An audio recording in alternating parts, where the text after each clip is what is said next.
right, everyone, welcome back to the 2026 International Symposium on Cooperative Branding and Cooperative Identity and Energizing the Cooperative Brand. We have been deep in sessions. We started last Thursday with our pre-symposium workshop and had a big full day yesterday, a really full day so far today. We're to our last segment of the day, three wonderful presentations coming up. And I want to thank you all for being here. Let's make sure everyone's caught up in technology. You'll see information in the chat about translation. If you click on the link, it should give you what you need, voice to text. And please go ahead and adjust your Zoom name if you want people to know where you're from, your organization, and your country. And feel free to use the chat throughout the whole of the event to direct connect with people or to offer your comments to the whole group, add links, news articles, anything that you feel is useful. That's great. This is our shared learning space, and there's been a lot of wonderful exchange so far today. So I should say I'm Erin Hancock, the Education Manager with the International Center for Cooperative Management out of the Business School at St. Mary's University. I'll drop some links into the chat about some of the things we do and how to connect. But I did want to give my thanks certainly to Co-op and to the Northwest Center for Co-op Development for their co-organizing and sponsorship of the event, allowing this to be free for everyone, as well as the speakers and researchers and practitioners who are giving of their time and wisdom at no charge to all of us, which we deeply appreciate. If we could count up the years of experience between our 42 speakers, I think it would be a staggering number. So we appreciate all of you being willing to share, and I think that's a hallmark of the cooperative sector, certainly. Also want to give gratitude to the elders past and present here in Mi'kmaq territory, and to be able to live and work and run our center and do cooperative work out of Halifax or Chibuktuk as it's known here. Great. And I just wanted to recap. I will, like I said, drop into the chat. We've got some great programming coming up at the center, including our online Master of Management, Co-ops and Credit Unions, graduate diploma and certificate programs still enrolling for the next few weeks to begin later this year. But I'll drop those into the chat. I did want to say that we're doing something big here all together, and it's great to see over 400 people registered, 25 sessions over the 4 days. And many countries, I got to do the math on the countries represented in the participants because we are certainly across the world. I will shout out JV as the most dedicated attendee, even given that it's 1:30 in the morning, his time in the Philippines. Many of you are like that, and we appreciate you. So just to recap what we've done today, we've been posting about this on our LinkedIn, and I'll link you to that as well. But we've done lots already on branding and labeling, as well as digital storytelling, AI, and social media. And this is what we're getting into here in a moment. These 3 sessions on sustainability reporting as part of telling the cooperative story. Tomorrow will be our final day. We have 3 more segments coming up. So one focused on credit unions and marketing, one on engaging new audiences, I should say 4 segments. We'll do a showcase of the World Map.coop, which has come up in conversation already today, and also marketing for member engagement and loyalty. And we'll do a closing tomorrow as well. So lots still on the go. We'll keep these recordings. We'll share them out with you as well. And now I'd like to pass it over to Emmy Doe, who will be our moderator for this session. And thank you, Emmy, for your time and keeping us moving through all this great content.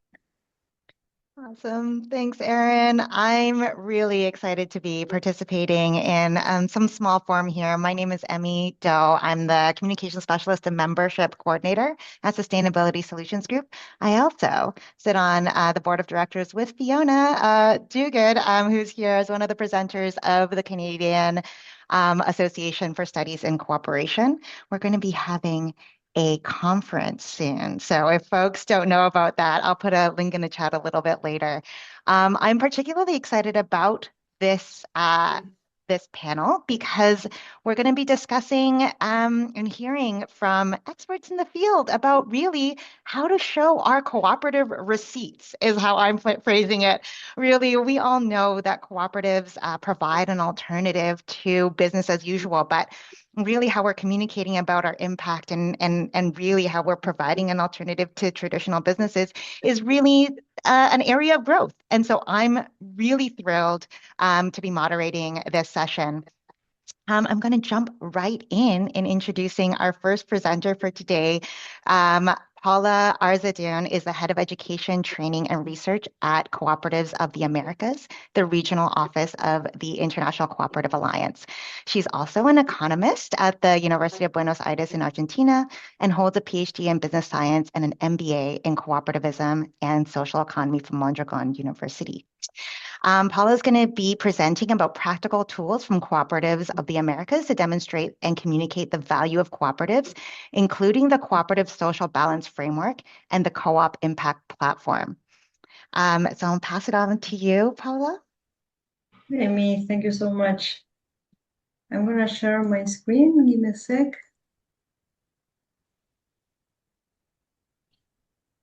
Okay.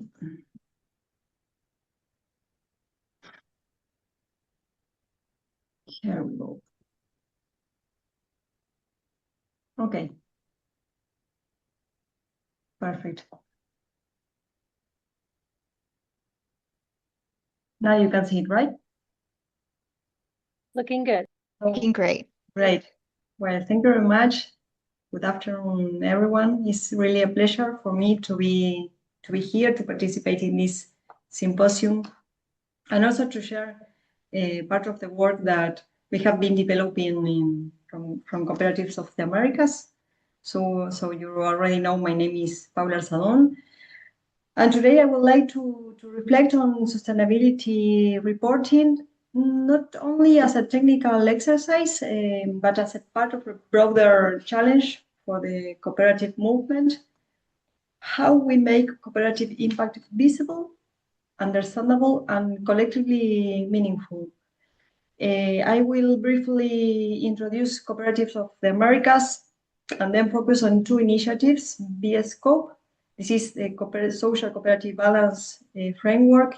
BSCOPE is for Spanish Balance Social Cooperativo, and COP-Impacto, as examples of how reporting can strengthen cooperative identity and storytelling. So I would like to begin with a simple idea. Cooperative generates enormous social, economic, territorial, and environmental impact. They sustain communities, create decent work, strengthen democracy, promote inclusion, and support local development. And yet, much of that impact remains invisible, not because it does not exist, but because it is often fragmented, weakly measured, poorly communicated, or disconnected from a broader public narrative. And so the challenge today is not only creating impact, the challenge is making that impact visible. Sometimes this creates a paradox. In many communities across the Americas, cooperatives are absolutely essential across everyday life. People receive electricity through cooperatives, they access credit through cooperatives, they produce fruit through cooperatives, they organize housing, care, education, recycling, and local services through cooperatives. And yet, despite this presence, cooperatives often remain surprisingly absent from mainstream narratives about innovation, sustainability, and economic transformation. When sustainability conversations happen globally, cooperatives are frequently underrepresented, not because they lack experience, but because they often lack visibility systems capable of translating their contribution into accessible narratives and shared evidences. And this has consequences politically, institutionally, and symbolically. In a world increasingly shaped by ESG frameworks, sustainability rankings, and public trust metrics, visibility matters. For cooperatives, reporting is not only about accountability, it is also about identity. It is about telling the cooperative story with evidence. So why reporting matters for COP identity? Traditional sustainability reporting has been associated with compliance, regulation, or investor requirements. But for cooperatives, the discussion is much broader because cooperatives are not only economic actors, they are values-based organizations. And so one central question emerged: how do we demonstrate cooperative difference? How do we show the democratic governance, member participation, solidarity, education, or territorial commitment actually matter? And how do we communicate this in ways that are credible, visible, and understandable? This is where reporting becomes strategic, because what cannot be demonstrated is difficult to communicate, and what cannot be communicated is difficult to position socially and politically. For cooperatives, sustainability reporting is therefore not simply an administrative process. It can become a pedagogical tool, a strategical communication tool, a governance tool, and even a political tool. Because reporting also shapes how organizations understand themselves and how they are recognized by others. So very briefly, who is Cooperatives of the Americas? The International Cooperative Alliance itself was founded in 1895, and today represents more than 305 organizations from 103 countries, representing more than 3 million cooperatives and approximately 2 billion people worldwide. Well, Sharon was before me talking about a little bit about this. And Cooperatives of the Americas, formerly ICA Americas, is the regional office of the International Cooperative Alliance for the American continent. The regional office has the regional office has an office in Costa Rica and an auxiliary office in Panama, and there is a extraordinarily diverse region. We work with cooperatives operating in highly urbanized environments, rural territories, indigenous communities, small community-based organizations.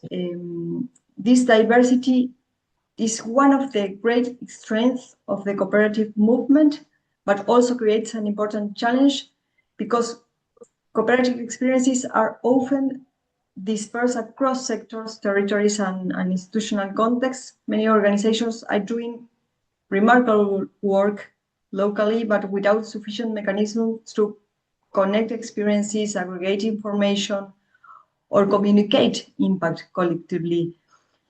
And this fragmentation sometimes weakens the visibility of the movement as a whole. So one important question for us has been, okay, how can we help cooperatives move from isolated stories to a shared regional narrative? And that question is very present behind both BA Scope and COP Impacto. One of the main difficulties in cooperative reporting is that many of the most important cooperative contributions are not easily captured through conventional metrics. Traditional ESG approaches are important, of course, but cooperatives also create value through democratic participation, community engagement, education, inclusion, solidarity, territorial embeddedness. So the question becomes, how do we translate cooperative principles into measurable dimensions? How do we move from values to evidence? And that is one of the motivations behind BA Scope. So what is it? What is BA Scope? It is a balanced reporting framework specially designed for cooperatives. Its purpose is not only to collect data, its purpose is to help cooperatives identify, organize, and communicate their impact in a way that reflects cooperative identity. The framework integrates social, economic, governance, environmental, and cooperative dimensions. Importantly, it does not simply adapt corporate sustainability models. Instead, it starts from cooperative principles themselves, so reporting becomes connected to democratic governance, member participation, education, gender equity, community development. In other words, BSCOP attempts to measure what makes cooperatives cooperatives. For example, many conventional sustainability frameworks may capture emissions, financial indicators, or workforce information, but they may overlook questions such as how are members participating in decision making? How does a cooperative contribute to territorial cohesion? What educational processes are being promoted? How are solidarity and democratic governance practiced internally? For cooperatives, these are not peripheral questions. They are central dimensions of identity, and therefore they also need to become visible within reporting processes. Okay, so here you can see the structure from principles to indicators within the framework. What is important is, at least not today, the technical detail of every indicator. What matters here now is the broader logic. The framework allows cooperatives to systemize information, reflect on their practices, identify strengths and gaps, and communicate impact more coherently. And this has an internal effect as well, because reporting is not only external communication, because it also helps organization strengthen organizational learning, reinforce identity, and reconnect daily operations with cooperative values. So reporting becomes both a management tool and a narrative tool, a communication tool. And in many cases, organizations begin to discover aspects of their own impact that had never previously been systematically documented. This is particularly important, very, very important, because many cooperative contributions are normalized internally. Organizations often assume that certain practices are natural, obvious, and therefore they remain invisible even to the cooperative themselves. The reporting process helps make those contributions visible and communicable. So why the scope matters? This is perhaps the central point I want to emphasize today. Data alone does not build identity, but identity without evidence becomes fragile. What tools like BSCOPE make possible is the connection between values, evidence, and narrative. Or said differently, they help transform cooperative principles into visible stories. And this matters enormously today because cooperatives compete not only economically, but also symbolically.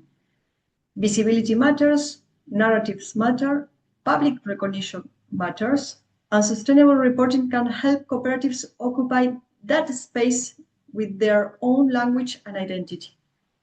This is especially important because many dominant sustainability narratives continue to be shaped primarily through corporate perspectives, and cooperatives need their own frameworks and their own ways of explaining contribution, participation, democracy, and collective value creation.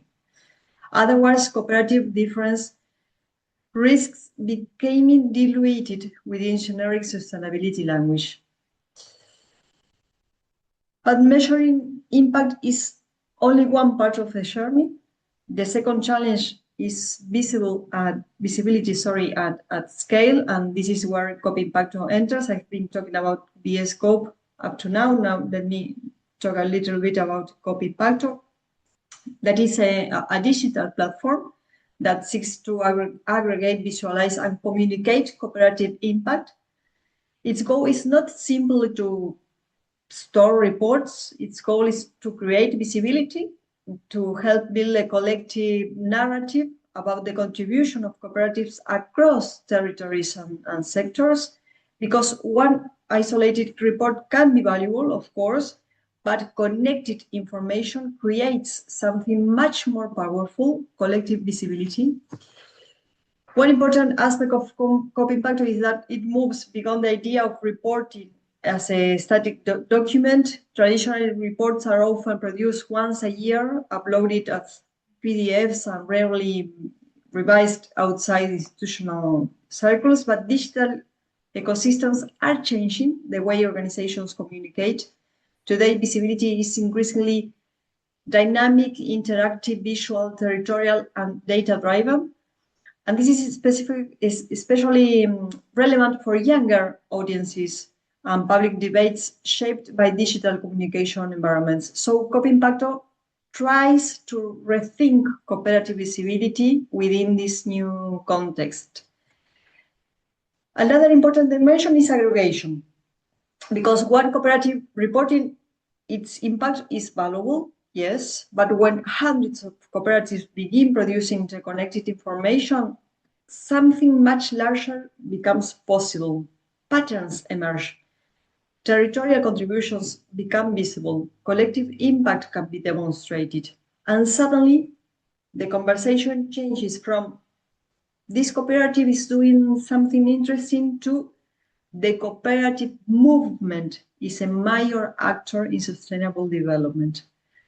That shift is extremely important, especially when cooperatives seek public recognition, stronger policy positioning, partnerships, or inclusion within sustainability agendas. One important aspect of Co-Impacto is visualization, because, well, visibility is also visual. Maps, dashboards, indicators, territorial information, aggregated data, all of this helps transform dispersed experiences into something socially readable. The platform also helps show the cooperative impact is not marginal or anecdotal. It is systematic. It exists across territories, sectors, and communities. In that sense, Co-Impacto is not only a technological platform, it's also an infrastructure for cooperative storytelling. And perhaps this is the most strategic dimension of all. Individual cooperatives can report their own impact, but platforms like Co-Impacto allow those individual efforts to become part of a larger cooperative story, a regional story, a collective story. And this matters because many global sustainability conversations are shaped by visibility and data ecosystems. If cooperatives are absent from those spaces, their contribution risks remain underestimated. So reporting is not only about measuring what cooperatives do, it is also about positioning cooperatives within broader debates about sustainability, democracy, inclusion, peace, and the future of development.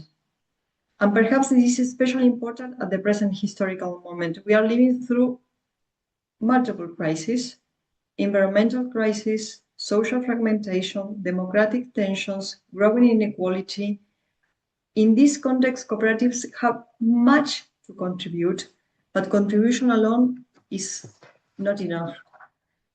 Movements also need visibility, language, evidence, and narrative capacity. And sustainability reporting can help build the bridge between practice and public recognition.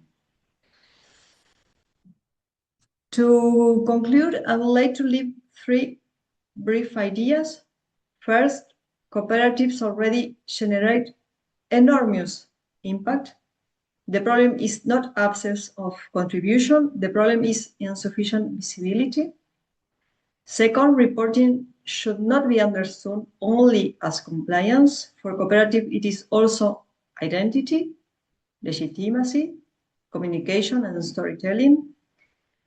And finally, if cooperatives want to be recognized as key actors in sustainable development, they need not only to create impact, but also to make that impact visible, understandable, and shared. And initiatives such as VSCOPE and Compacto are part of that broader effort.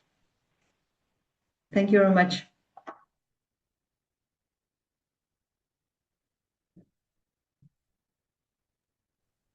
Thank you so much, Paula. Very comprehensive overview. I know it's really hard to dive into both tools more systematically. I'm sure there's a lot of small metrics to describe how both platforms are achieving that end outcome of marrying the management tool and the narrative aspect of the platforms. I'm wondering to start, we're going to have about 7 minutes of open questions for everybody. But I would like to ask you, what are your thoughts around the differences in, even if the data is the same, about how that communication happens internally versus externally, and whether or not that messaging needs to be different? Oh, I think you're muted. Yes, sorry. I muted myself while you were talking. Sorry, Amy. Yes, I say that I do believe that message is different, and I do believe that has to be different. And I mean, internally and externally, you say. In terms of external messages, apart from being different from the internal one, it has to be different among stakeholders, because sometimes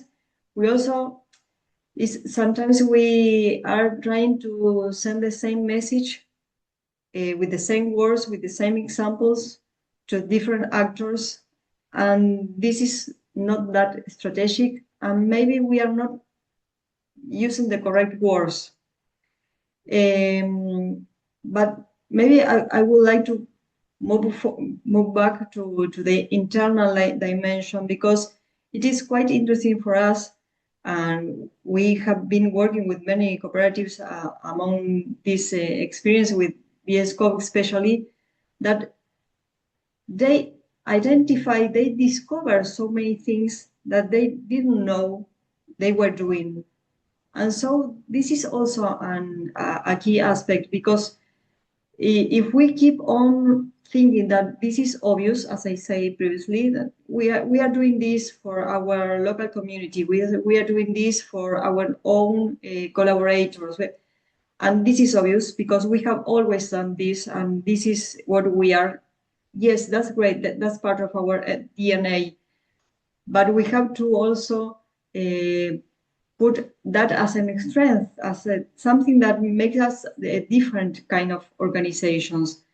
And so this is part of how we represent, we represent ourselves, and how our own narratives have to also change. Because if we think that it is obvious, then everyone else will keep on thinking that cooperatives have to do this. Is there, in academic, sometimes we call this like the third sector.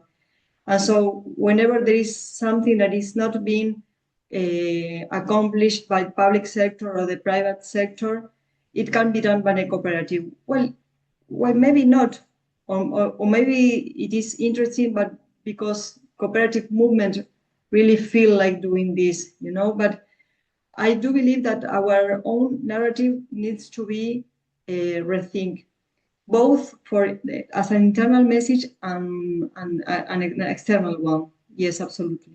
Mm-hmm.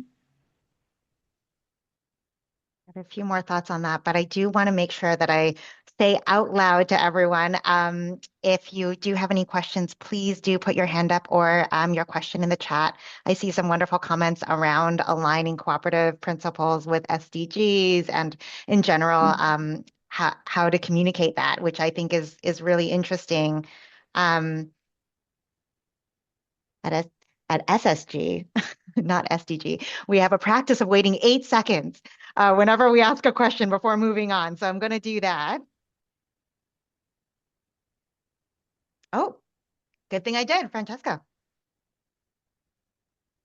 Hi, and thank you very much, Paula, for a really inspiring talk. I very much enjoyed the presentation and how you outlined the project. Not only, but also because it relates quite closely with some work I've been doing on this theme, cooperatives and sustainable development in the context of the SDGs. And actually, my paper, I'm an academic, so I'm not a practitioner, but I do work with practitioners as well. And my paper actually makes these exact claims that you have repeated during your talk, which is, we know that this is what COPs do, but cooperatives individually, as well as sector level or regional, whatever level we want to look at them, they're not yet, they don't have the tools, and they're not yet ready or able to articulate their difference, their contribution to delivering the SDG agenda. And that undermines visibility in the circles that matter.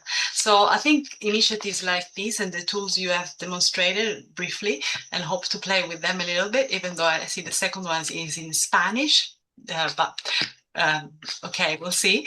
Are really important, but I guess my question here is, how do we make cooperatives see the value of engaging with these sorts of tools, with these sort of efforts in trying to move from individual reporting to, create and then articulate that collective narrative? Thank you. What a question, Francesca. Well, thank you very much. I'm going to share some links later on while my colleagues are speaking. How do we make them find the value to articulate?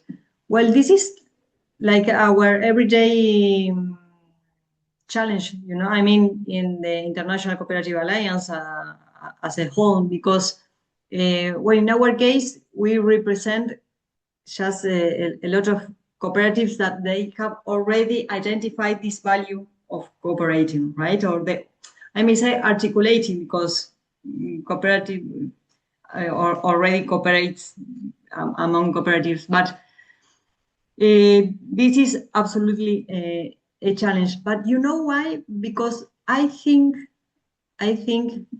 that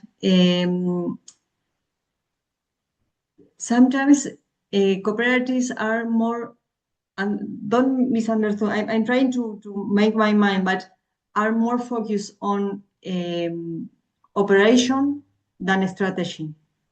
But this does not mean that cooperatives do not have like a long-term view. No, I'm not saying this, because I'm also from a region where sometimes cooperatives are linked with, these small experiences, the maybe lack of innovation. And I have had the opportunity to work many years. I think that Sean, that is coming later, he's from Mondragon, if I'm not wrong. I had the opportunity to work for Mondragon for many, many years. We also have great experiences in Americas, in Brazil, in Argentina, Uruguay, all around the country, with these great experiences. But again, sometimes we are so focused on our local needs and what is going around our own cooperative, that we do not maybe have the time to look for that value, Francesca, to think, okay, maybe if we join, this could be useful just to make our voice louder. I don't know if I am that clear, but then when we share these kind of spaces where other voices, other people could have that role of advocacy, and to find those spaces among local government conversations, and Well, I think that we start to identify, okay, yes, it is important. As I was saying previously, okay, visibility is important. I know that I am solving a lot of situations. I have to make my cooperative profitable, and I have a lot of local needs to be attended. But it is also important to be in the right place at the right moment, But this is not that easy. However, from our experience, I may say, we have at a certain activities and people working on advocacy. And this is why, because we already identified this need to articulate efforts among cooperatives. Thanks. Thank you. This is a really juicy discussion point, and I think there might be some additional thoughts to go along with this. Let's save that for the discussion period after we have wrapped up the other two presentations, because I would love to hear how the other tools might fit in, and the other presentations might feed into this conversation. So thanks so much, Paula. Thank you very much. Paula is going to have to leave us before that, maybe that discussion period happens. So we'll try to field some of those questions and pass those along, if that's okay with you.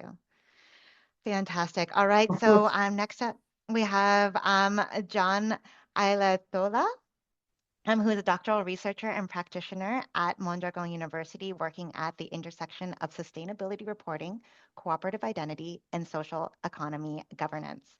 His work examines how reporting frameworks are interpreted in practice and how identity-led contextual approaches can turn disclosure into learning processes that strengthen purpose, accountability, and measurable sustainable performance.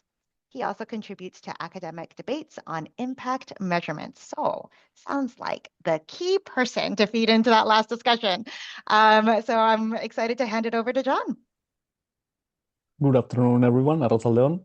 Here is John Olaizola from the Basque Country in the north of Spain, and involucrated in the experience and got the cooperative experience of Mondragon. I'm going to just share my screen. So today I will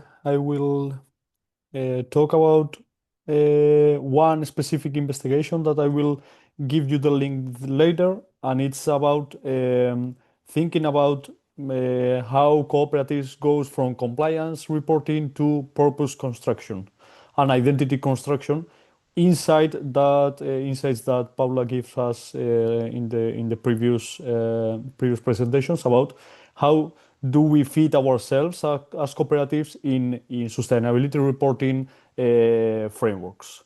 So this is a specific investigation that I will explain you today. Our reality and the reality of the research is the context is in Mondragon, so in the European legislation context, and in the industrial cooperativeness context, industrial worker cooperative context. So the insights of today's afternoon are like within that in mind. We are thinking about having a cooperative paradox. We are sustainable by design. We are aligned with sustainable development by our nature and our differential elements, but we are invisibilized by metrics, by academic researchers, and obviously by sustainability reporting standards and the whole ecosystem. So with that in mind, we do the research. We've got one organic reality, one nature of cooperatives that are we are democratic participation, we are focused on community orientation, our people primacy is super important for us, and those elements are connected with the sustainable development paradigm and the strategy of Europe. But then when we see the different directives that are regulating our ecosystem, we see that there are a rigid metric system, a ESG standard centric system that invisibilize those elements. So we've got a standardized reporting without a real accountability process to those diverse organizations like cooperatives, but other community-based initiatives. There are sounds like profit maximization focus, and there is a strong effort to audit compliance. So those qualitative narratives of cooperative differential value are not auditable in that context. So that's a little bit the first context. The directives of the European Union are not capable of demonstrating our differential value. So with this in mind, we just try to create like a research behind the idea of fitting the frame or losing the soul. That's a question. This question is one of the questions that cooperatives may need to tackle every day in order to be compliant with the law, and also trying to preserve their identity.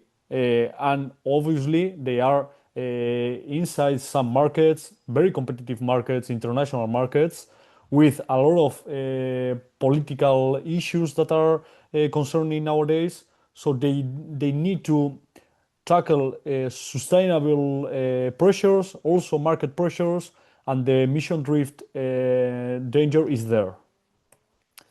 So the contextual, the cooperative context nowadays, or perhaps, for instance, the European industrial cooperative context, I guess that in the Italian cooperative industries, something similar than in Mondragon, there is different institutional isomorphism or homogenization pressures that have influence on cooperatives. We've got on the one hand, coercive pressures, those legal requirements that have effects on us. For example, the European directives, the national legislation, things like that. Then also we've got normative pressures, those pressures that are coming from professional expectations, international guidelines like the global reporting initiatives. Those guidelines, those good practices, those things introduces dominant assumptions that may marginalize our cooperative, local, community-based approaches. And then we also have mimetic pressures that are those based on copy-paste pressures, and that are those pressures focus more on the tendency to imitate peers perceived as successful to manage uncertainty.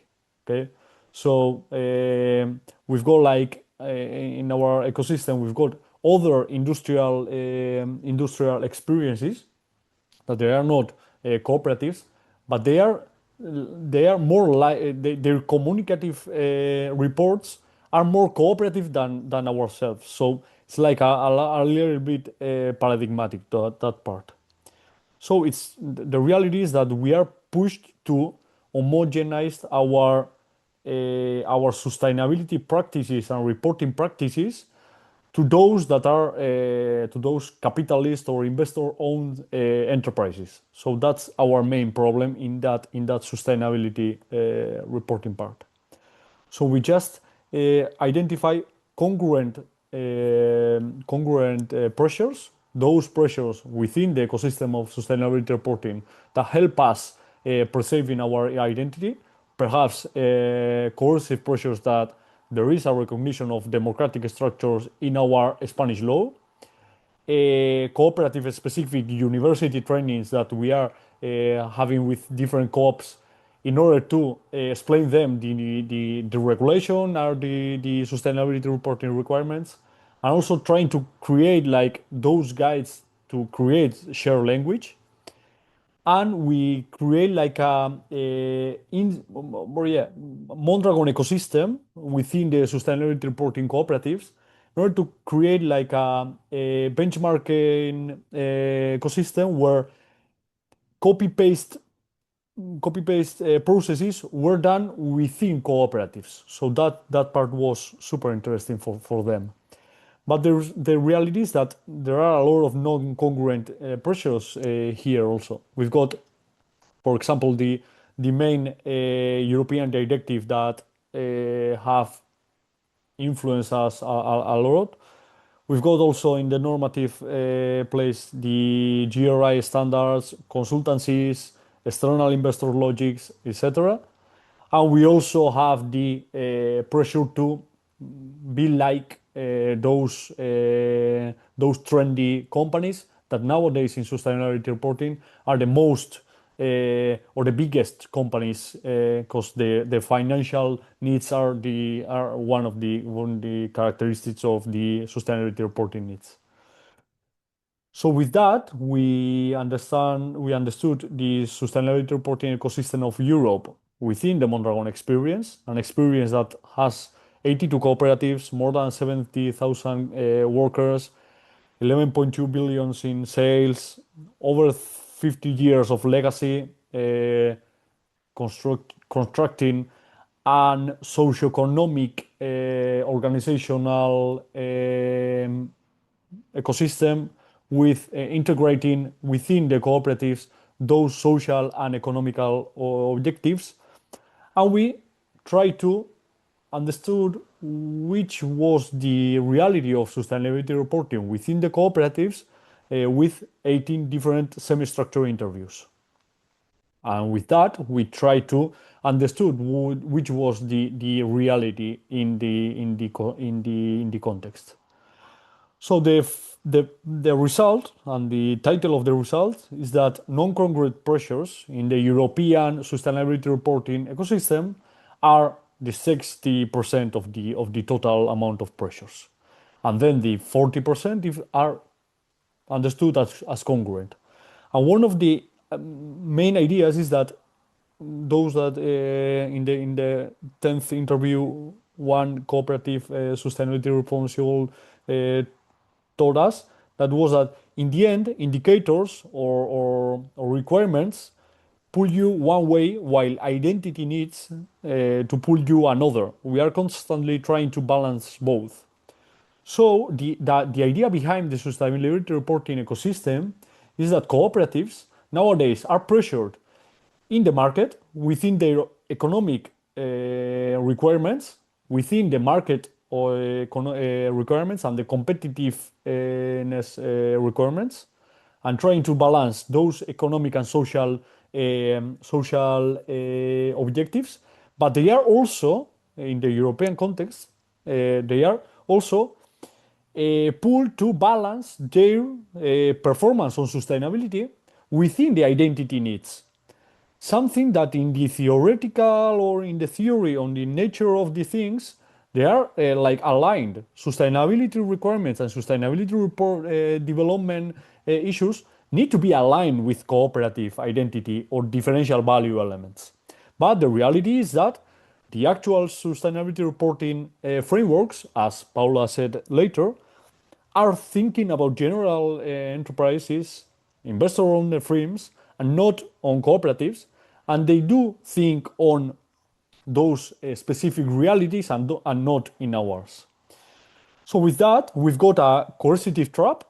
We are in a coercion to treat us as a poor cost of doing business, less defensive, superficial compliance to satisfy external audits rather than driving internal change. So we are supposed to accomplish some requirements that are super high and super. There are a lot of requirements in that context, and we do not have the capacity to show our differential value elements. And then we've got also the normative trap. GRA and those standards and those international guides are seen like the main opportunity to understood which is the main purpose of sustainability reporting. But also, if GRA is more understandable than the directive, they are thinking in investor-owned firms and not in cooperatives. So if we integrate sustainability requirements within GRA in our cooperatives, in our strategy, in our business development logics, we are focusing on those standards that are more that are thinking on investor-owned firms, and then our identity part and then our identity measurement is not taking part in that strategy. So with that, hybridization mechanisms are needed. We've got an external field templates, we've got the GRA, we've got the European directives, and we've got our local context. We've got our identity elements within the local area, we've got our social transformation logic, our democratic participation, things like that.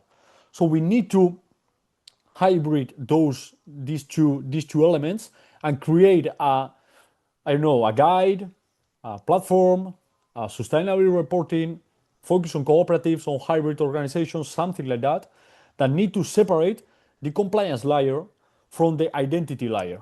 But we need to create and construct and develop that identity layer in order to preserve our differential value elements.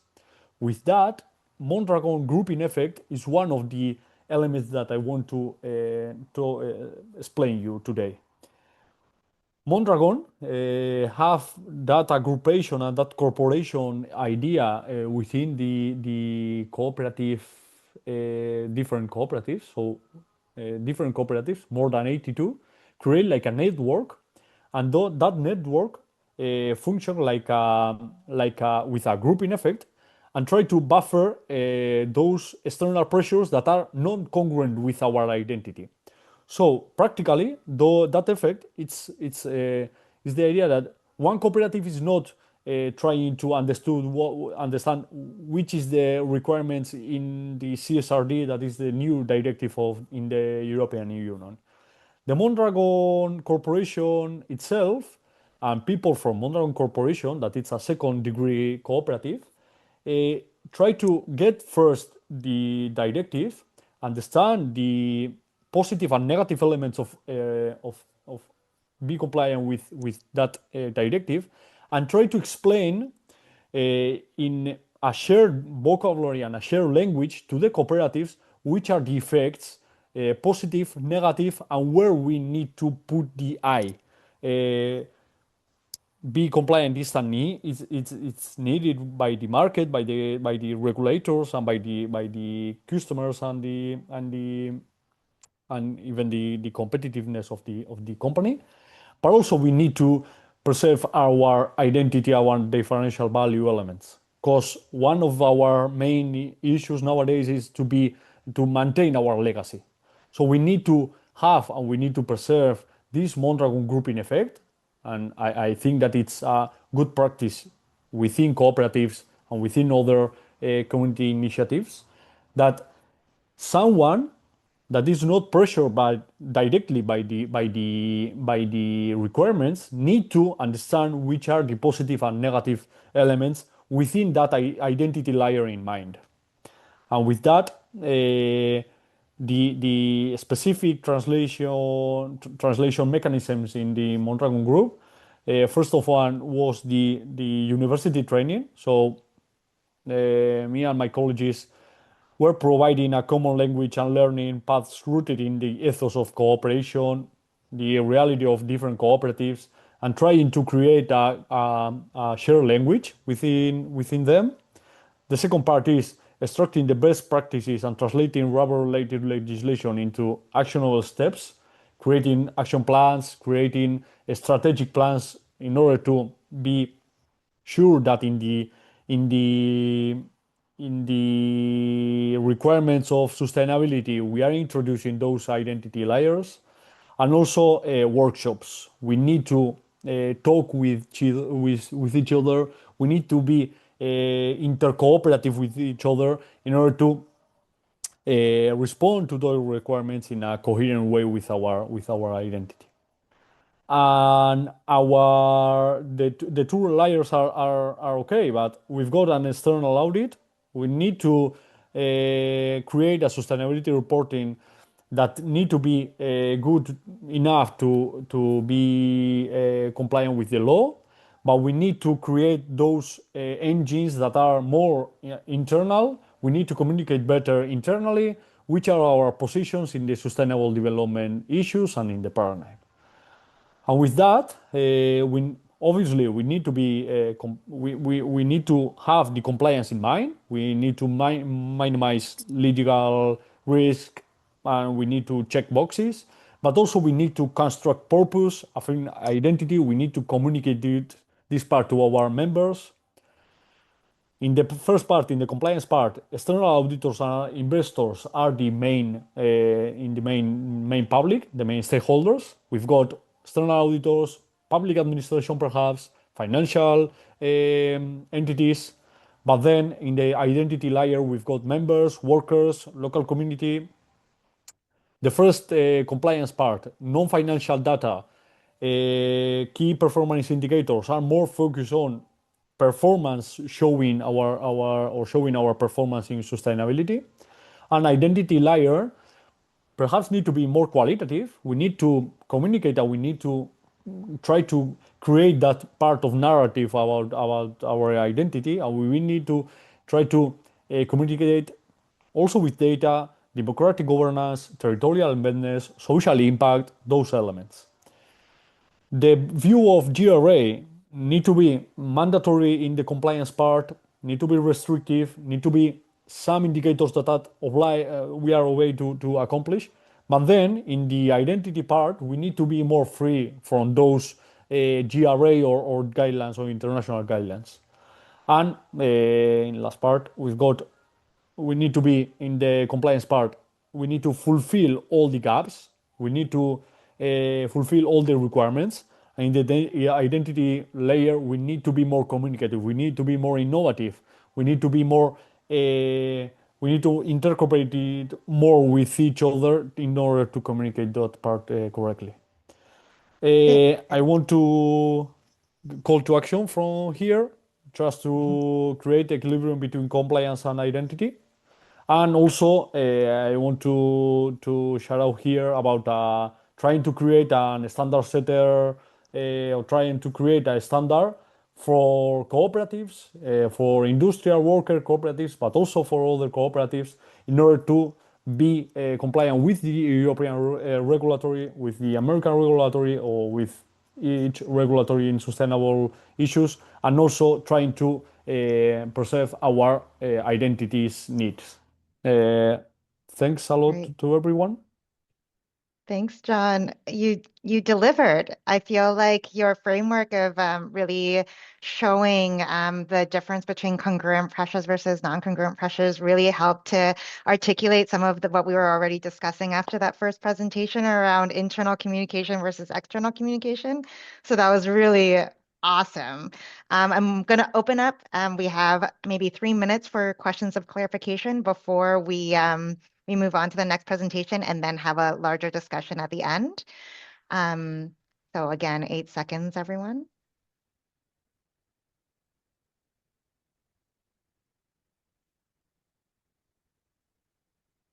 Hearing none, I get to ask my question.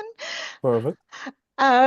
You breezed over some of the identity forming aspects, especially like I was wondering, especially around the metrics, democratic governance, territorial embeddedness is sort of what your slide said. I'm wondering if you could just dig in a little bit more. I think it helps to think about Francesca's question, which is what would motivate co-ops to want to do what sounds like in your case, another layer of reporting on top of the standards that are required for legal compliance and investor readiness or whatever it is. So I'm wondering if you could just like elaborate a little bit on that point, and maybe that's the incentive that members would need. Okay, thanks, Amy. I think that that question in the economic or in the business part, it's understood for all that it's we need to have an equilibrium between economic purposes and social purposes. So we need to equilibrate our economic growth within our social needs. And in the sustainability part, it's the same. We need to be the best. I don't know the best, but we need to be the best within our control of carbon dioxide emissions, for example. That is one of the requirements within the sustainability reporting. We need to be net zero in 2050, but also we need to keep maintaining our democratic governance ideals. So we need to just maintain the equilibrium within the sustainability reporting frameworks, within the measurement of the environmental metrics, and also our differential value metrics. Because the alternative is to be super performative in the ESG part, but not being performative as cooperatives. That part in this economic part, it's like more understandable because the economic issue is from the very beginning be put in equilibrium with the social part. But in the sustainability space, we understood that we are sustainable. We are aligned with sustainable development.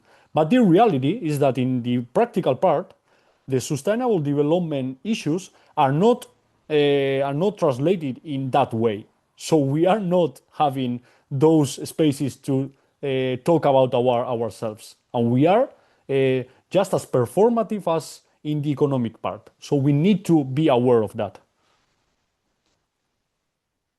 Super question in other ways. I'm gonna let my tongue untwist here for a little bit, and I'm excited to bring on Daphne and Fiona into this conversation because they've developed this tool. Again, I think to help do that bridging. So I'm gonna pass it on to Daphne, who is Executive Director of the Center of Excellence in Accounting and Reporting for Cooperatives and an accounting professor at the St. Mary's University. Her research focuses on accounting and reporting by cooperatives, and she's joined by Fiona Duguid, also PhD, conducts research focusing on cooperative social economy, sustainability, and community economic development, and is an instructor at St. Mary's, as well as MBA program at Cape Breton University. So, and they're going to introduce their ACT tool.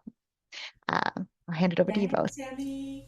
I'm going to start us off today. Wow. First of all, we couldn't have asked for better folks in our session with us to set this up for us perfectly. Honestly, this is great. Paula, I just was pulling out a couple of items from your presentation around the story is not visible. And importantly, identity without data is what are we talking about then? This leads so well into what we're going to talk about today. I also want to just highlight what John said also just now. I loved a couple of those images, the meat grinder image of trying desperately to fit the co-op, how they breathe and live and act into the GRI model or other kinds of models, and meat grindering it into something that actually is meaningful in the co-op sector. That image is perfect and sets us up really well for what we're going to talk about today. And I'll just like put a little teaser out there already that we say you don't have to lose the soul, as John was sort of creating this dichotomy for us as he set it up. This is great. Thanks so much. So just wanted to acknowledge some of the work that's been done. Some of it's going to be just further entrenching some of our thinking around this. We've heard about these connections already throughout our time together yesterday and today. So we're going to continue to build on the great ideas, hopefully not do too many repeats. Okay, I'm just going to move our slide along here. Hopefully, whoops, hello. Why is it not? Oh, there we go. Okay. So we're going to help to take us down that next step of why it is important to measure and report. As folks have said, I don't need to go on and on again and again about how it's been proven time and time again around how co-ops walk the talk on sustainability. Yet, as we've said, most co-ops can't really prove this. This is right to what Paula was saying about the data. We need the data behind this conversation, right?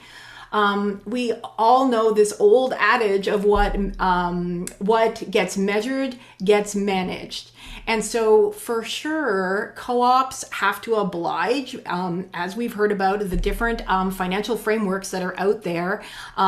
They have to report. In Canada, they have to report to CRA, the Canada Revenue Agency. All of the folks around the world have their version, and those numbers are all managed because they are measured, and they are measured because they are managed. And so what we all have been talking about is how can we expand sort of that understanding of what is important for co-ops, and turn those values into more visible and verified action. Again, we heard this language about visibility from Paula earlier on. So here is this concept around asking for that evidence, that proof. So not only are our members asking for this, but also so are different kinds of funders that we have out there, and the communities in which co-ops are grounded in. They're asking for this evidence of what are co-ops doing. There's a lot of talk, but let's see some of that evidence behind it. It's not just those promises, but actually what is playing out. And if we don't have that data behind that, then people can come, they can be questioning about what we're doing.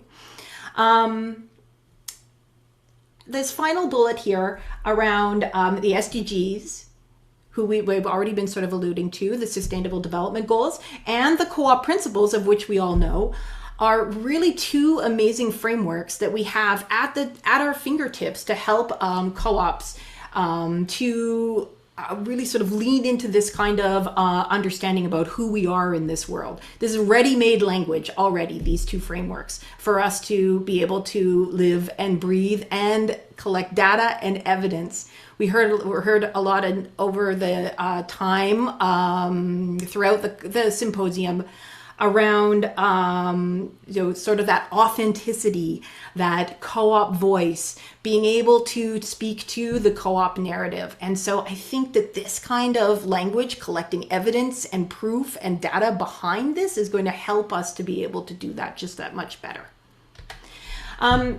So let's dive in specifically into those SDGs. So, and why that framework is a good one to use. There are lots of frameworks out there, but here is one that, 193 countries around the world have invested in, have signed off and said they're going to work on it at the sort of national levels. As well as many investors and other kinds of organizational structures out there. This is a known framework that people that have spent a lot of time creating indicators and metrics around. So it is sort of that global sustainability language that's out there. So it's a good one for us to hook our wagon to, right, as a co-op sector. As we've talked about, co-ops aren't just sustainable by accident. And so sustainability, the SDG reporting can help really be able to make that more visible, again, to use that kind of language. Because it's a framework that others are already using, we think that co-ops really embracing and aligning with this can really help to be able to be at that table. And as we just saw in the chat earlier on, not just at the table, but also showing the difference, and also often are ahead of them in terms of those SDGs, because it's part of that cooperative DNA. so to the next point is that not just it's not just an exercise in, oh, let's just collect a bunch more data, but now we see more and more and more that's the wider stakeholders are looking for this kind of information, are looking for this kind of evidence. Hence the reason why we've seen the growth in terms of sustainability reporting, other kinds of organizational structures using other kinds of frameworks in order to be able to do that kind of reporting. And then finally, SDGs, just to round this all off, and like I said, it's part of the co-op DNA. There's been some great research done on this. I'm going to kind of reference it a little bit, but there's been great research done on how that alignment happens.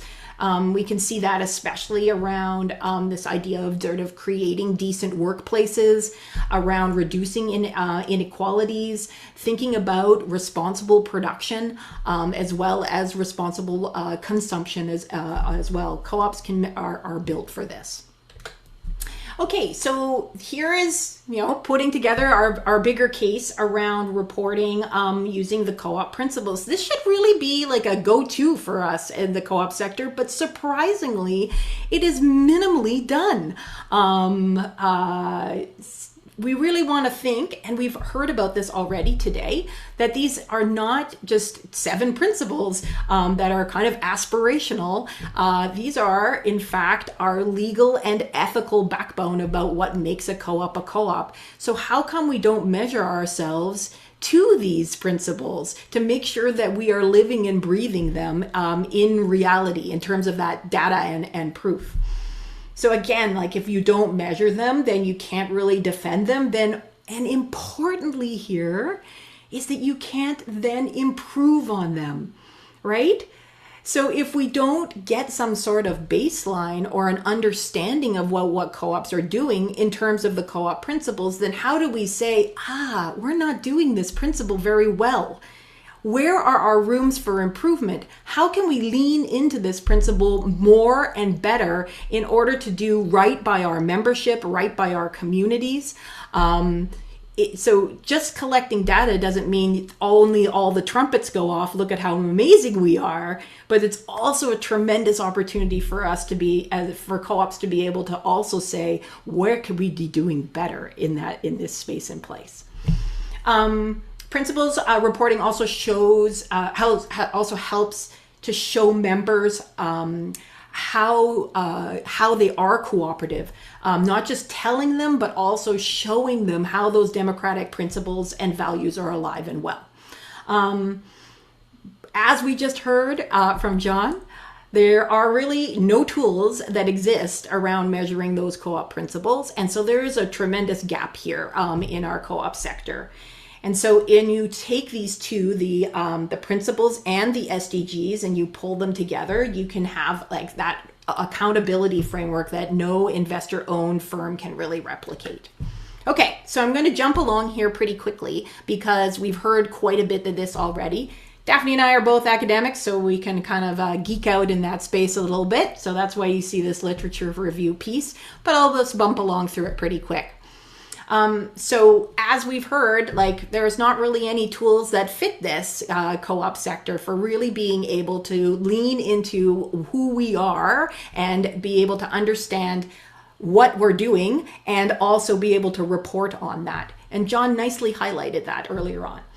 So we heard about GRI or other kinds of tools. These were really built for corporations. They were not built for co-ops, and so therefore don't have metrics or indicators that really necessarily speak to what co-ops are actually doing in their communities and in the economy. Also, that co-op difference is really invisible then in that data. Where is democratic control or member benefit or community concern? It really doesn't show up anywhere.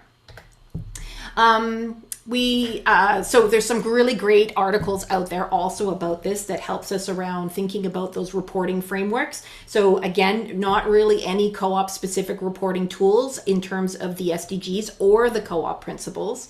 There have been some research that have tried to sort of measure in different kinds of ways the co-op principles.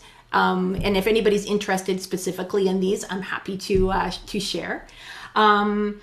Importantly, some folks have made some good critical links between, as I said, that alignment around economic, social, and environmental impacts, and how these are not in isolation from the SDGs, but that in fact co-ops are also uniquely positioned to report on all of these, not just that financial space, but only if we're able to collect and measure and then report on those, as well as that financial element.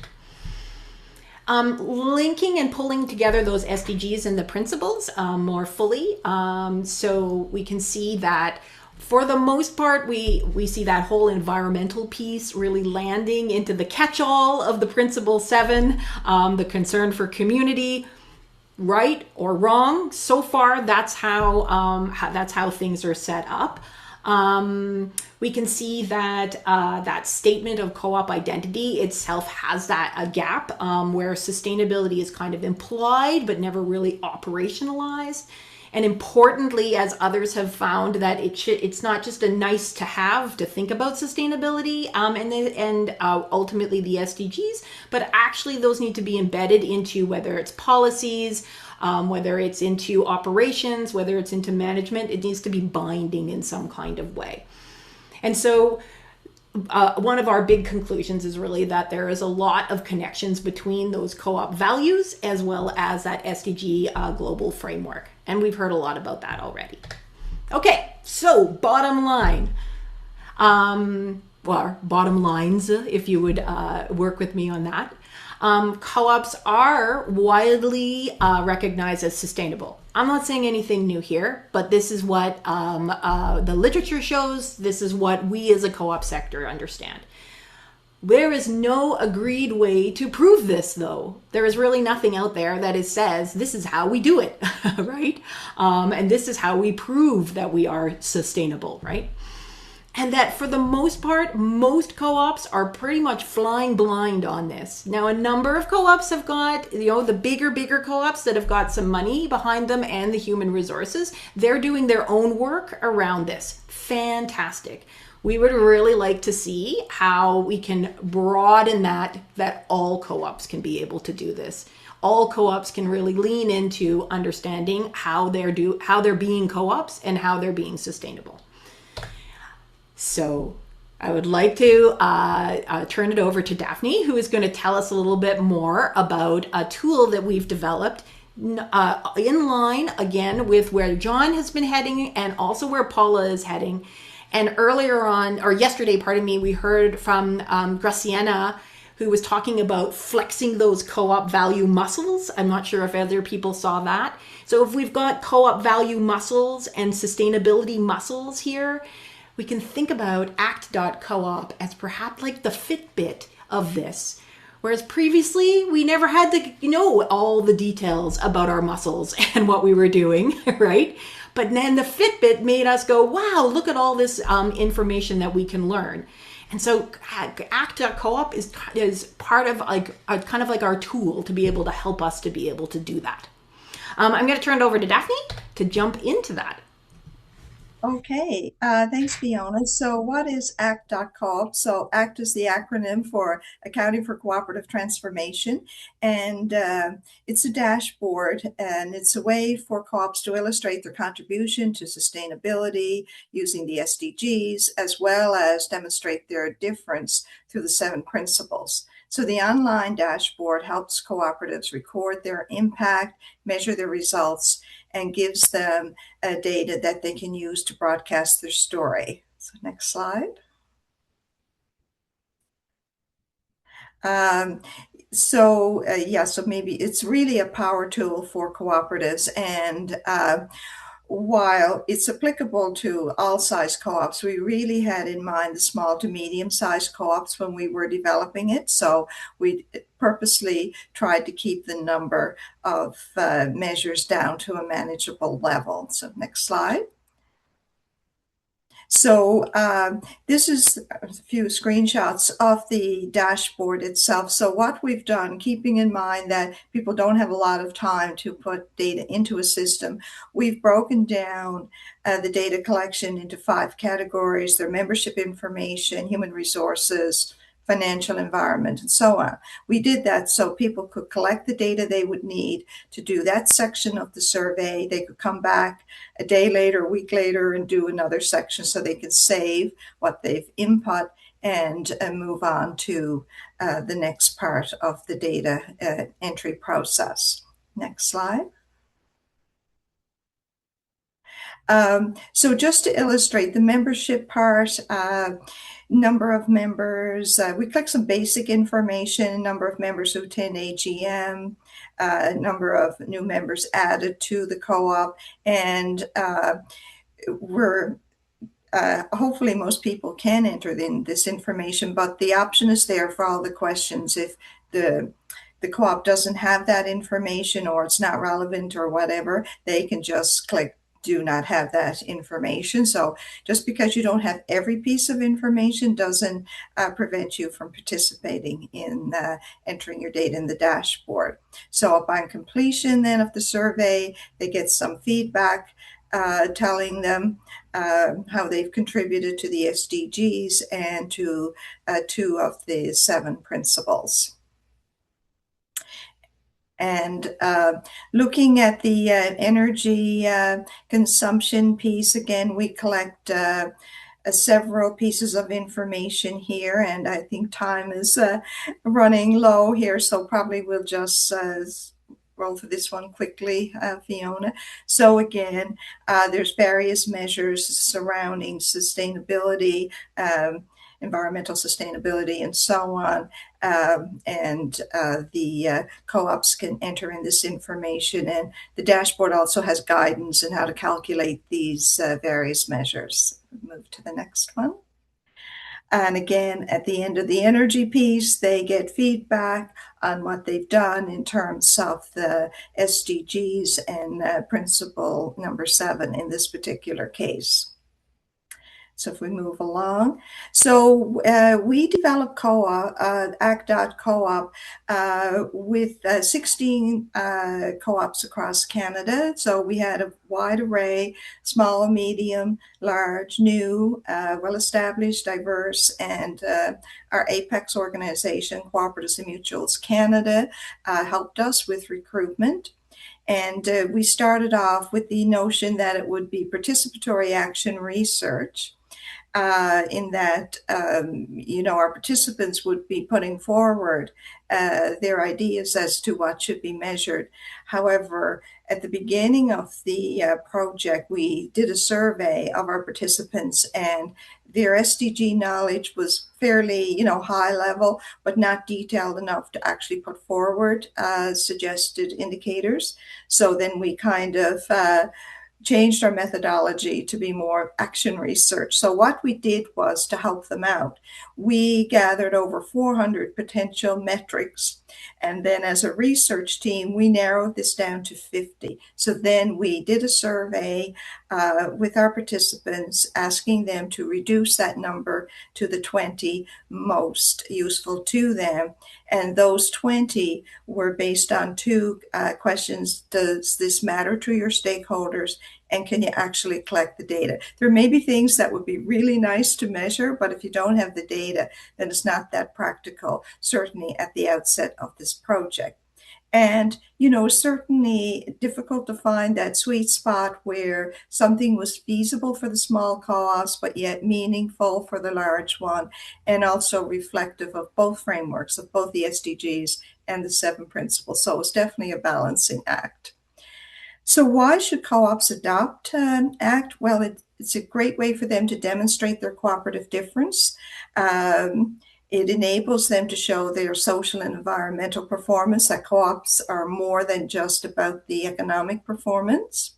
Provides a benchmark, and I think this is the real value of this tool, in that over time, as you have more co-ops entering in the data, you will have enough data for statistical validity to create a benchmark. And this is a very powerful thing, because we can then say how co-ops are performing as an industry.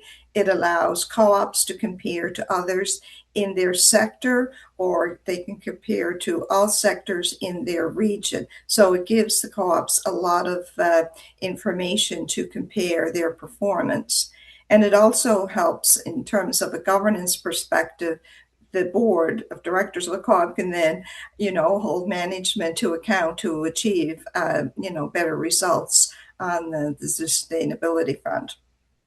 And it also, through the whole process, it helps co-ops identify best practices, and it enables co-ops to learn from each other, not just what's going on in their own sector, but also they might be able to pick up on ideas from other co-op sectors that they can use. And again, it was designed for on the concept of low barrier to entry. It was designed for co-ops of all sizes, including those with limited reporting capacity, because not everybody has a bunch of analysts and back offices crunching out numbers. So we had this very much in mind when we developed it. So our next step is a soft launch plan for the fall for our Canadian co-ops. It really has to be driven through co-op organizations. We are not in a position to recruit individual co-ops, so it has to be pushed out through the sector, through apex and industry associations. So it'll be a train-to-trainer type of approach. We will work with the industry associations and then help them roll it out to their individual co-op members. We're really excited to be working with Co-ops UK and working with them to adapt this tool for their membership so it can be replicated globally. And the idea here is that the measures we have in there now are the core, but we would be able to adapt this to other industries. So if the housing sector wanted to take the core, but then add on 5 or 6 measures that are applicable for their industry, it would work in that respect as well. So the idea here is to really develop the outputs. That's where we are right now, the reports and the infographics, and we're refining some of the indicators and metrics, and we are looking forward to seeing this in action and taken up by our co-ops in Canada and in the UK. And just want to acknowledge, of course, that we've had a lot of support from organizations, Chartered Professional Accountants of Canada, University of Sherbrooke, Cooperatives and Mutuals Canada, and our IT partner, Weaver IT and Storytelling Cooperative, and they've done a fabulous job in developing our dashboard for us. So I guess that concludes our presentation. Amazing. Thanks so much, Daphne and Fiona. Fiona, I think I'm like you. Those images from the different presentations have really stuck in my brain, and your analogy of a Fitbit is now the one that is imprinting on my head. I'm going to open it up for questions of clarification before we invite John back into the conversation and have a wider conversation with everyone. So again, if anyone has any questions for Daphne and Fiona in particular, before we have a more general conversation. Yes, Francesca. Thanks very much. Thanks very much for the presentation, Fiona and Daphne. I actually had the privilege of meeting Daphne a couple of weeks ago in the UK at the UK Conference for Cooperative Studies that I organized in Birmingham. And so it was really great to hear this paper presented there, and then to reflect on it and hear more about it today. I guess so we didn't really have much time at the time to ask questions. So I think I'm just, if possible, I'd like to know what was your experience of working with the 16 co-ops, how they reacted to sort of, your projects, like this mission of trying to develop a tool useful for them to articulate, if you like, their difference and how they contribute to the SDGs and stuff. How easy it was to engage with them, really. You've shared something already in the presentation, but I wondered if you could perhaps reflect on this a little bit more. Thank you. Fiona, do you want to take it? Sure. I will say we had, as Daphne said, when we wanted to have a diversity of different people in the room, of different types of co-ops, different sizes, different maturities, that kind of thing. But we also did put it out there to say, hey, anyone interested in helping to develop a tool about SDGs to help measure your SDGs and to measure your co-ops? So there was a self-selection of folks who are interested in this.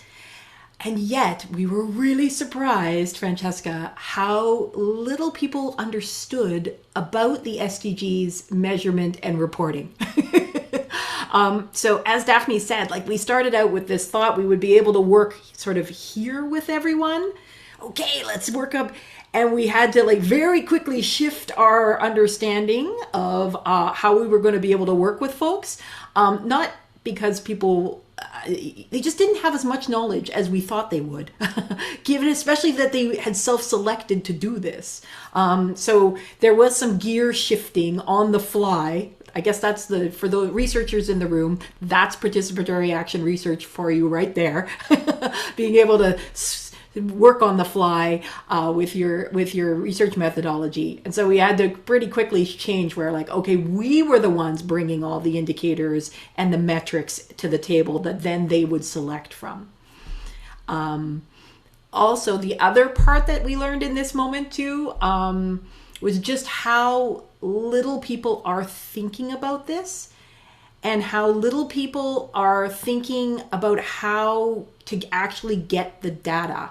So it's all great for us to develop a tool that people can use, but if the individual co-ops do not collect the data or have no mechanism by which they could collect the data or no plans that they're going to embed the collection of this data into their systems, then it makes it really, really hard to think about them being able to launch and really fill in a robust kind of dashboard or tool. So hence the reason why we also, to be honest, we had to sort of kind of lower our expectations about what kind of data we could collect, because we also thought we would be able to kind of collect more up here, very robust kinds of data that would meet the SDGs and the cooperative principles, but instead we kind of landed more here with more sort of yes/no kind of questions than we had anticipated us having. And yet yes/no isn't tremendously meaningful unless you shift it into a nudge moment, right? Maybe you should be thinking about doing this. You'd say you don't, so nudge, nudge, nudge, maybe you should, and here's a bunch of resources that you could start to think about doing this kind of reporting or measurement in your co-op. Lots of learning from us too. Thank you. Maybe actually a good segue to opening up this conversation. There was a question from Nicholas, John, around his understanding of your presentation and whether or not you felt like SDGs were appropriate or not, or what the strength or not of measuring SDGs. I was wondering if you wanted to respond to that. It's not about measuring or not the SDGs, but I think that if the sustainability reporting is based on generalistic frameworks, mainly focus on investor-owned firms, they do not will able to capture our or cooperative differential value elements. So having said that, the SDGs are part of states and public administrations ideals. The reality in the European context is that we've got directives and regulation specifically regulating our sustainability reality. So in that part, those frameworks are more performative than the SDGs or the other elements of sustainable development. So in that part, the investor-owned firms ideals are more visible than the cooperative ones. Thanks. Are there any other comments or questions that people want to throw into all three of our speakers right now?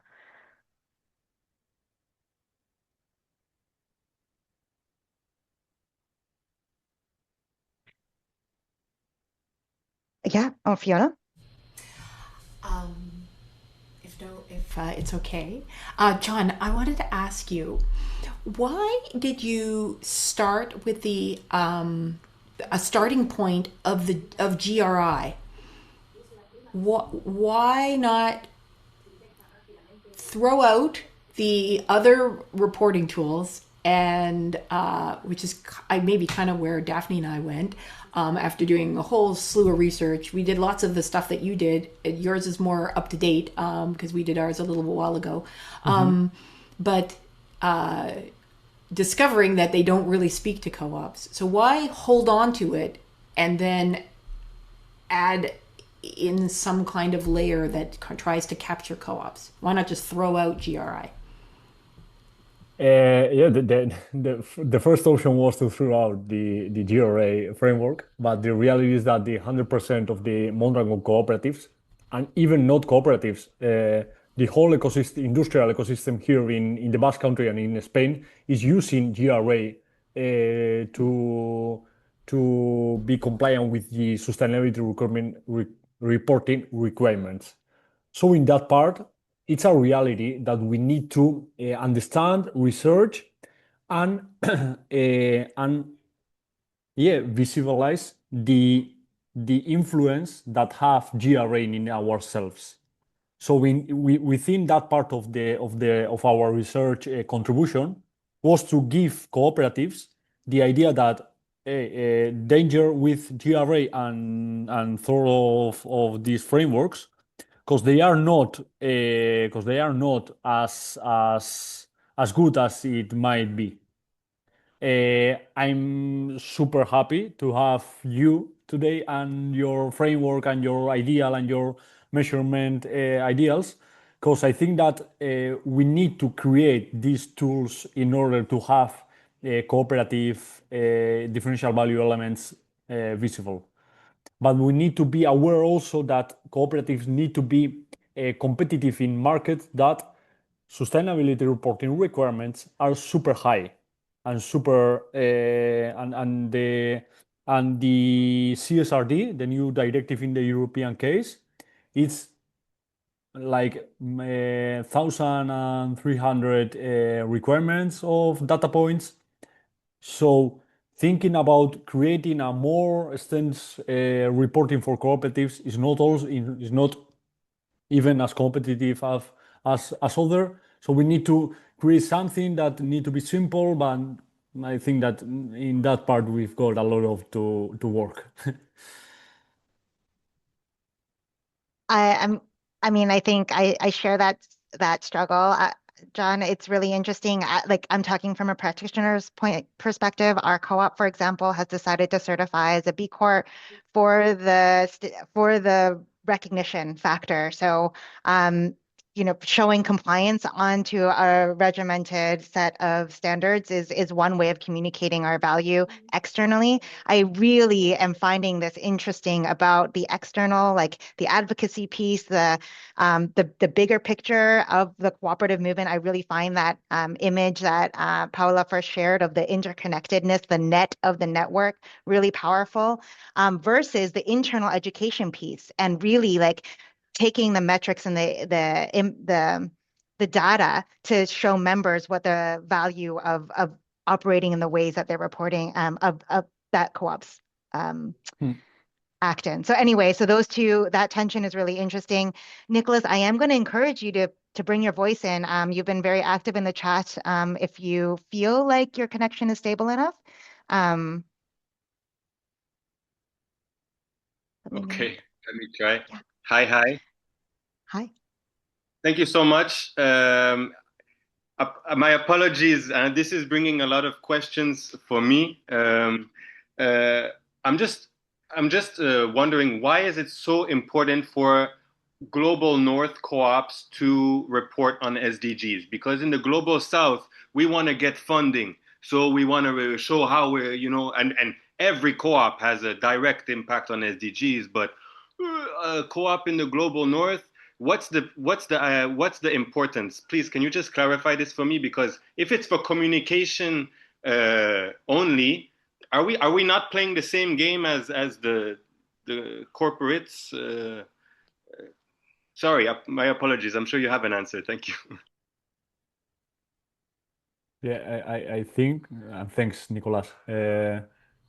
I think that in that part we are like the corporations. We use SDGs